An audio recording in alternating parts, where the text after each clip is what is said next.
Welcome to pair current affairs. आज है 18 दिसंबर। 18 दिसंबर जितने इंपॉर्टेंट क्वेश्चन होंगे हम आपको बता रहे हैं। अब चलते हैं पहले क्वेश्चन की ओर।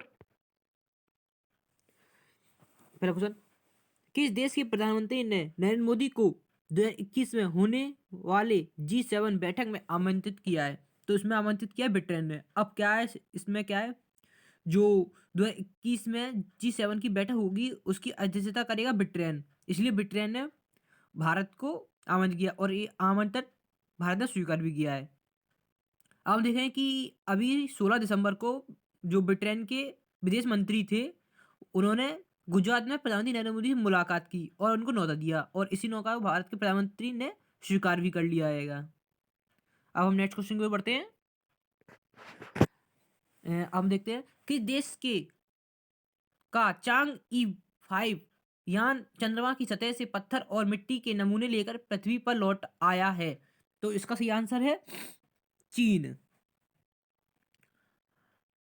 अब हम देखेंगे कि जो जो चाइना का ये चांग-ई 5 को 24 नवंबर को दक्षिणी चीन के वेनचांग स्टेशन से अंतरिक्षयान के जरिए छोड़ा गया था। और अब हम देखेंगे कि जो नमूने लेके आया है उन नमूने से, इन नमूनों से पृथ्वी के इस उपग्रह की सतह और उसके अतीत के बारे में नई नई जानकारियां मिलेंगी। अब हम देखें कि अमेरिका के अपोलो और सोवियत संघ के लूना चंद्र अभियानों के बाद पहली बार कोई देश चांद की सतह से नमूना लेकर आया है। अब नेक्स्ट क्वेश्चन की ओर चलते हैं।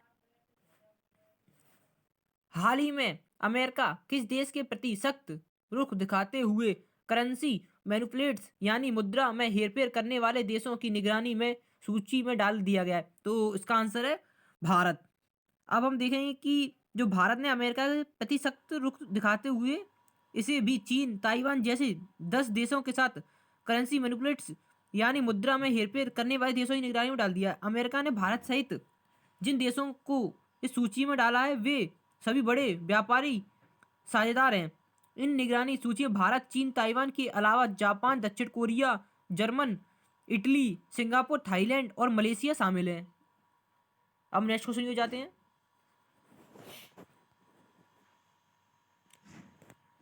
अब देखें कि किस संगठन ने 15 दिसंबर 2020 को संचार उपग्रह CMS-01 लॉन्च करने जा रहा है? तो इसका सही आंसर रहेगा इसरो। अब जो इसरो है, इसरो भारतीय अंतरिक्ष अनुसंधान इसरो 17 दिसंबर 2020 को संचार उपग्रह CMS-01 को लॉन्च करने जा रहा है।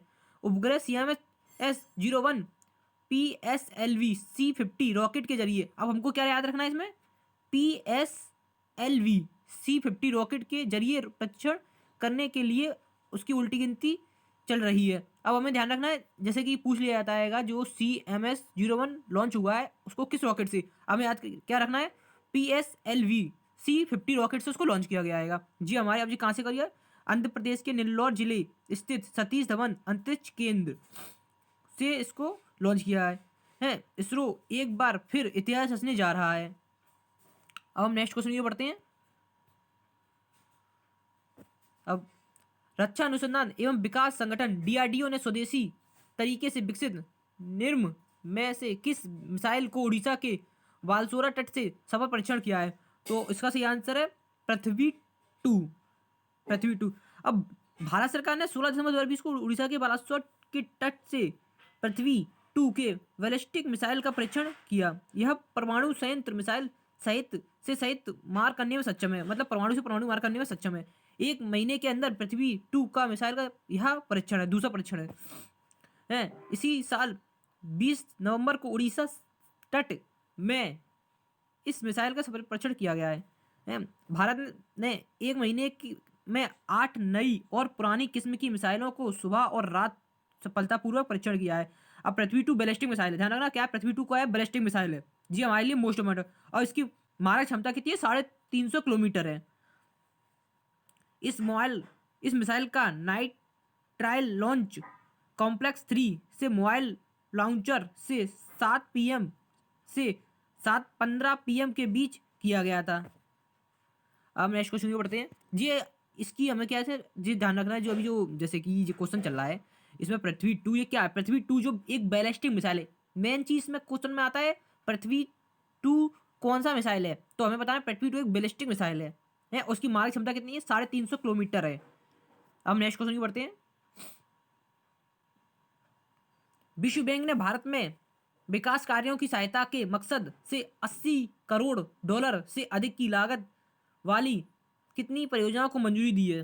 तो इसमें जो भारत ने वर्ल्ड बैंक ने मतलब विश्व बैंक मतलब इसको वर्ल्ड बैंक बोलते हैं, इसने कितनी परियोजना इसने 4 परियोजनाओं को मंजूरी दी है। अब ये 4 परियोजना जैसे कि विश्व बैंक ने 16 दिसंबर 2020 को भारत में विकास कार्यों की सहायता के मकसद से जो 80 करोड़ से अधिक की लागत वाली 4 योजनाओं को मंजूरी तो दे दी है। अब जी का क्या क्या है, इनमें छत्तीसगढ़ समावेशी ग्रामीण और तृण कृषि वृद्धि परियोजना, चिराग, नागालैंड कच्चा शिक्षण और संस्थान परियोजनाओं का विस्तार तथा दूसरी बाधा सुधार और पुनर्वास परियोजना DREP-2 शामिल है। विश्व बैंक के अनुसार इसके अलावा 25 करोड़ डॉलर की लागत वाली DREP-2 परियोजना के तहत देश के विभिन्न राज्यों में मौजूद वाहनों की सुरक्षा और प्रदान में सुधार में लाया जाएगा।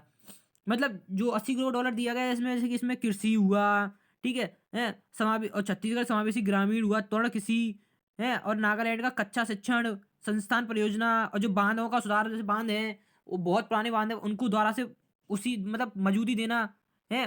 जैसे मतलब 4 योजना इनमें बहुत है, आप इनको डिटेल में पढ़ें तो आप हमें कमेंट बताएं, हम आपको इन 4 योजनाओं के बारे में, कोई इन 4 योजना से और भी क्वेश्चन बनेंगे, अगर आप हमें बताएंगे तो हम आपके लिए इनकी ऊपर वीडियो बना देंगे। नेक्स्ट क्वेश्चन, आईसीसी ने 2022 महिला विश्व कप किस देश में होगा। जो जैसे कि आईसीसी में जो 2022 का महिला विश्व कप कहाँ होगा, इसका सही आंसर है तो ये खेला जाएगा न्यूजीलैंड में। अब देखेंगे इंटरनेशनल क्रिकेट काउंसिलिंग बोले तो आईसीआईसी ने मंगलवार को 2022 में होने वाले महिला विश्व कप के कार्यक्रम की घोषणा कर दी है। ठीक है, अब पहले यह विश्व कप फरवरी मार्च 2021 में होना था, लेकिन कोरोना महामारी के कारण 1 साल तक के लिए स्थगित कर दिया था। भारतीय टीम को पहला मुकाबला 6 मार्च को क्वालीफायर टीम से साथ खेलना है। टूर्नामेंट में टीम इंडिया कुल 7 मैच खेलेगी। इस टूर्नामेंट में कुल 31 मैच होने हैं। मैंने क्या रखना है, इस टूर्नामेंट से आईसीसी महिला विश्व कप में कुल कितने मैच खेले गए, 31 मैच खेले गए। अब पहला मैच 4 मार्च 2022 को वेलिंगटन के वेरिस रिसर्च, और फाइनल जो मैच है 3 अप्रैल 2022 को न्यूजीलैंड के क्राइस्टचर्च के हैगली ओवर ग्राउंड में खेला जाएगा। अब नेक्स्ट क्वेश्चन की ओर बढ़ते हैं हम। देखो हमने कही कि देखो पुरुष हॉकी विश्व कप से कितने क्वेश्चन बन के आ रहे हैं, उस हॉकी जो विश्व कप होगा उससे कितने क्वेश्चन बन के आ रहे हैं आज का। फिर से देखो, FIH पुरुष हॉकी विश्व कप 2023 के लिए दूसरा स्थान किस शहर को चुना गया है, तो इसका सही आंसर है राउरकेला। अब नेक्स्ट क्वेश्चन की बढ़ते हैं। नेक्स्ट क्वेश्चन क्या है, किस राज्य सरकार ने राज्य के रियल एस्टेट निर्माण कानूनों में एक रूपता लाने और मजबूती बनाने में unified development control and promotion regulation UDCPR को मंजूरी दे दी है, तो इसका सही आंसर है महाराष्ट्र। अब देखते हैं महाराष्ट्र सरकार के जो महाराष्ट्र की राजधानी है वो कौन है, मुंबई। अब वहाँ के जो मुख्यमंत्री वो कौन है, उद्धव ठाकरे। अब और आपको राज्यपाल हमें कमेंट में बताना है। अब हम देखते हैं नेक्स्ट क्वेश्चन, संयुक्त राष्ट्र विकास कार्य UNDP की तरफ से जारी मानव विकास सूचकांक HDI में भारत निम्न में से कितने स्थान पर पहुंच गया है। अब इसमें